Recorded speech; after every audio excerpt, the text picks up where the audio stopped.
Segunda parte.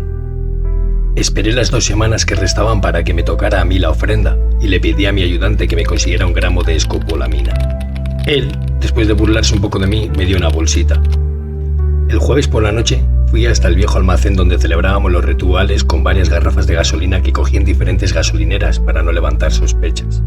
Y luego, ya de madrugada, me acerqué hasta la casa de Schentel, que era el seudónimo con el que se conocía al diácono. Hacía ya tiempo que lo espiaba. Sabía en qué piso vivía, su nombre real y su profesión. Seguro que la mujer y los 2 hijos del doctor Francisco Peláez no saben lo que este padre de familia hace los viernes por la noche.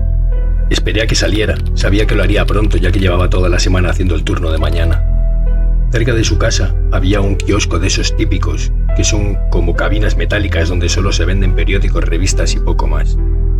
Francisco iba allí diariamente a por la prensa, y como el hombre es un animal de costumbres, yo sabía que ese día seguiría la misma rutina. Sacaría el coche de la cochera, lo aparcaría al lado de casa y luego iría dando un paseo a por el periódico mientras calentaba el motor. Como te he dicho, el kiosco estaba muy cerca y podía ver su coche en todo momento, y además la calle estaba completamente desierta, lo que le llevaba a actuar con más despreocupación, dejándolo abierto. Yo aproveché para meterme en el coche por la puerta trasera del lado del copiloto. Llegué hasta allí agachándome, escondiéndome detrás de la figura de aquel lujoso vehículo y accedí a él sin llamar la atención en absoluto. Cuando aquel hombre entró en el coche, tiró los periódicos en el asiento del copiloto, y antes de que pudiera darse cuenta, yo me abalancé sobre él con un pañuelo con el que le tapé la nariz y la boca hasta que perdió el conocimiento. Entonces tiré de él, haciendo pasar su cuerpo inerte entre los 2 asientos del coche. La tarea fue muy laboriosa y tardé varios minutos, pero el único que podría haberse percatado de la situación era el kiosquero, y estaba muy ocupado colocando la prensa del día. Además, las ventanillas y las lunas traseras tintadas de aquel elegante coche me ayudaban a ocultar mi crimen. Sin perder más tiempo, me puse al volante y conduje durante un par de minutos, hasta encontrar otra zona tranquila donde aparcar, para atar y amordazar a mi nueva víctima antes de que recuperara el conocimiento. Y luego lo llevé hasta el viejo almacén para dejarlo encadenado en aquella pequeña sala, donde aprisionábamos al sujeto que íbamos a sacrificar por la noche. Me quité los guantes de cuero que siempre utilizo para dar caza a mis presas y los dejé en una pequeña cómoda a la entrada de la sala donde guardamos las túnicas y los verdugos. Cuando estaba terminando de encadenarlo a aquel viejo radiador, se despertó. «Zagreo, ¿por qué? Yo confié en ti», alcanzaba a pronunciar con las escasas energías que aún poseía. Esos eran los efectos secundarios del cloroformo casero. Después de narcotizado, te encuentras agotado y perdido, y con él había empapado el pañuelo obligándole a inhalar. ¿No crees que tu pregunta se responde a sí misma? Solo tú tienes la culpa por confiar en mí. ¿Qué podías esperarte de un hombre que dice ser Zagreo? El sadismo y la traición están ligados a mi nombre. Le respondía yo mientras terminaba de sujetarle. Claro, Zagreo, ¿cómo he podido ser tan estúpido? El conjuro, tú eres realmente Zagreo, no es solo un apodo. Por fin parecía comprender. Claro que sí, tú me preguntaste por el nombre de mi espíritu, y yo te lo dije.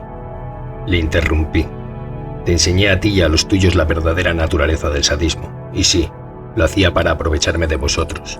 Y francamente, lo que a Satanás le parecieran vuestros sacrificios me trae sin cuidado. Él no es nadie, solo un usurpador. Yo os enseñé a hacer lo que a mí me enorgullecía. Me tomaba la libertad de contarle mi plan. Pero no te saldrás con la tuya. Ellos me reconocerán y te impedirán el sacrificio. Intentaba persuadirme. ¿Tú crees que si te reconocieran, me lo impedirían? Porque yo tengo mis dudas. Pero de todas formas no debes preocuparte por eso, porque cuando acabe contigo nadie te reconocerá.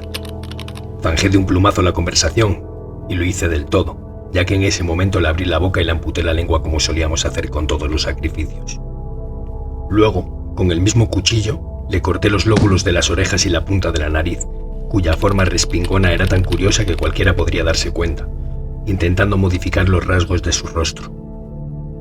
Él, como no podía ser de otro modo, no dejaba de gritar, pero yo no había llegado hasta allí para detenerme por unas quejas y lamentos. Después lo bañé en gasolina con una de esas garrafas que había guardado en el almacén. Cuando llegues al infierno y te entrevistes con Satán, dile quién te envía, y que pronto reclamaré lo que legítimamente me pertenece. Y le arrojé una cerilla prendida. Rápidamente el fuego envolvió todo su cuerpo, mientras se revolcaba por el suelo. Se levantaba de nuevo impulsivamente intentando correr, olvidando los grilletes en sus brazos. Es curioso lo que tienen las situaciones críticas como esta. Da lo mismo quién seas, tu raza, tu cultura, tus creencias, tu estatus social. Da igual, cuando te ves envuelto en llamas todos actuamos exactamente de la misma manera. Cosas del instinto. Cuando pude ver que gran parte de su rostro y todo su pelo estaban abrasados, dejándolo irreconocible, supe que era momento de parar. Entonces con un extintor extinguí el fuego, dejando a la vista las enormes quemaduras que cubrían todo su cuerpo y los restos de ropa carbonizada y aún humeante. Curiosamente, el mismo fuego que le había producido cientos de quemaduras y lesiones, también había detenido la hemorragia de su nariz y de los lóbulos. Dicen que el fuego purifica, y sanear las heridas quizás también forme parte del concepto de purificación. ¿Quién sabe? El caso es que Chantel tenía todo su rostro abrasado y estaba completamente irreconocible.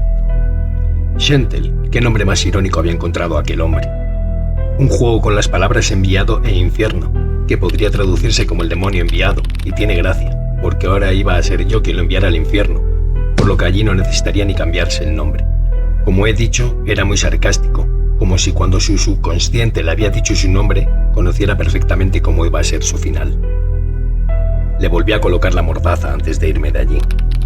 Aún restaban varias horas para que diera comienzo la ceremonia, y no podía permitir que ese hombre montara escándalo, y alguien, de forma poco probable, ya que por ese viejo polígono industrial no solía aparecer nadie, y sin su lengua solo podría emitir extraños sonidos, le descubriera, pero aún así prefería no arriesgarme, pues más vale prevenir que curar.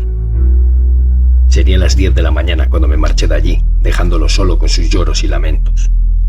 Al alejarme con el coche del doctor, para dejarlo abandonado a algunos kilómetros de la zona, no pude evitar mirar por el espejo retrovisor para observar aquel viejo almacén.